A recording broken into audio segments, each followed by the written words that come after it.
at the weightlifting. But no, the girl gets up. And you see, I want to be more, but I have somebody watching. I want to be more effusive. I want to really, When she gets in it,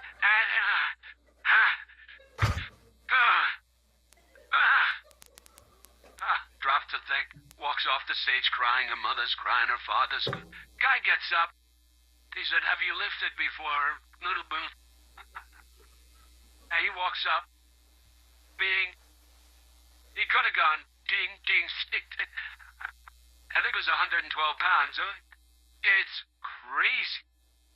With a beautiful boxer, they're boxing now. And that I have a young gentleman who transitioned. He was a very good boxer, but he wanted to be a woman, which is, to each his own. Because I want to be very liberal when it comes to these subjects. I'm trying to get that vote. It's not an easy vote to get. It's very tough for me to get it. But he transitioned. And he transitioned. And the girl was a champion boxer from Italy. Remember? She got up first round. He had a boom with a left. A left for those, everybody in his book. But a left, Lisa knows better than anybody. But a left is defense. He goes, boom. She's like, oh my. She walked to the corner, remember? She didn't go down. But she did everything else. But she said, I've never been hit like that before.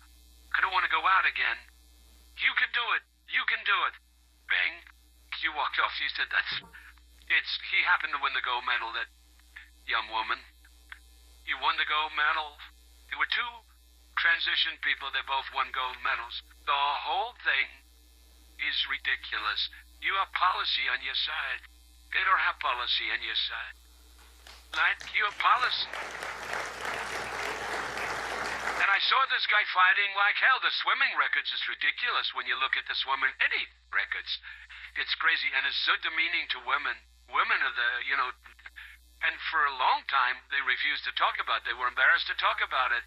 Now they do talk about it. They talk about it openly, but they have the worst policy on everything.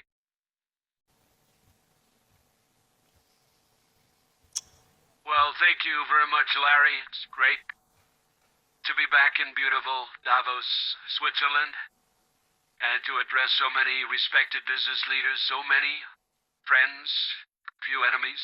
Certain places in Europe are not even recognizable, frankly, anymore. They're not recognizable. And we can argue about it, but there's no argument. Friends come back from different places. I don't want to insult anybody and say I don't recognize it. And that's not in a positive way. That's in a very negative way. And I love Europe, and I want to see Europe go good. But it's not heading in the right direction. This enormous, unsecured island is actually part of North America. On the northern frontier of the Western Hemisphere, that's our territory. It is therefore a core national security interest of the United States of America, and in fact, it's been our policy for hundreds of years to prevent outside threats from entering our hemisphere, and we've done it very successfully. We've never been stronger than we are now. That's why American presidents have sought to purchase Greenland. It's the United States alone that can protect this giant mass of land, this giant piece of ice, develop it and improve it and make it so that it's good for Europe and safe for Europe and good for us. And that's the reason I'm seeking immediate negotiations to once again discuss the acquisition of Greenland by the United States.